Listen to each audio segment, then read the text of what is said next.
Vamos a repasar los conceptos de calor sensible y calor latente.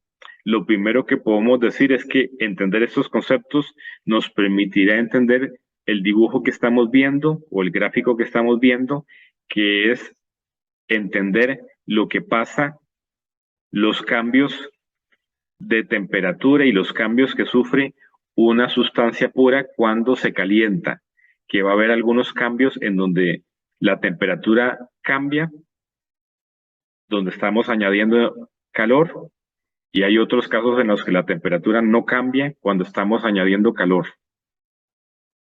Entonces, saber en qué caso es calor sensible y en qué caso es calor latente.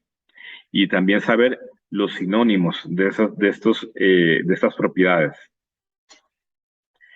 Empecemos por el calor sensible. Nosotros vamos a llamar a esta propiedad calor específico o capacidad calorífica. El calor sensible es un término más antiguo, pero que todavía se utiliza. El calor específico va a ser una medida del calor requerido para elevar la temperatura de un cuerpo. Y posiblemente hayamos escuchado antes este concepto. Por ejemplo, si yo quiero elevar la temperatura de 1 gramo de agua líquida en 1 grado Celsius, voy a requerir 1 caloría o 4,18 julios. De hecho, por ahí anda la definición de la caloría.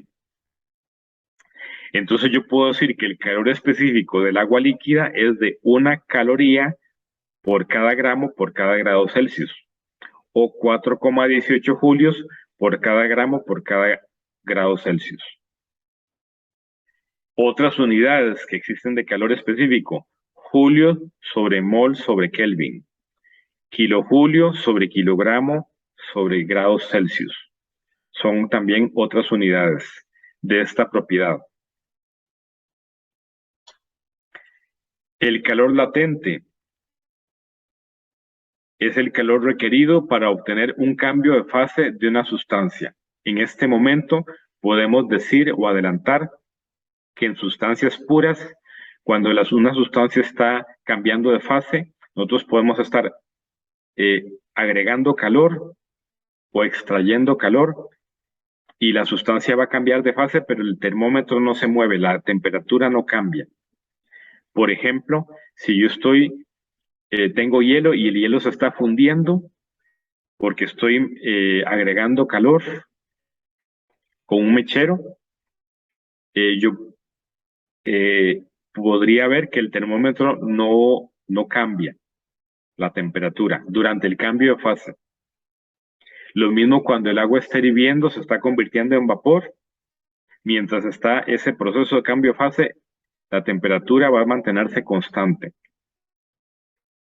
Entonces, en estos casos, cabe la pregunta, bueno, ¿qué se hizo ese calor?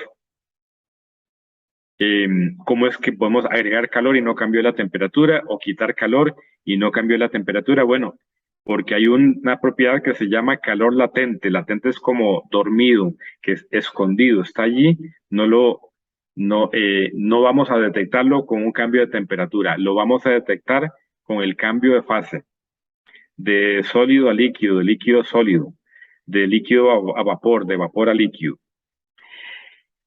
Este es un término, podríamos decir, antiguo.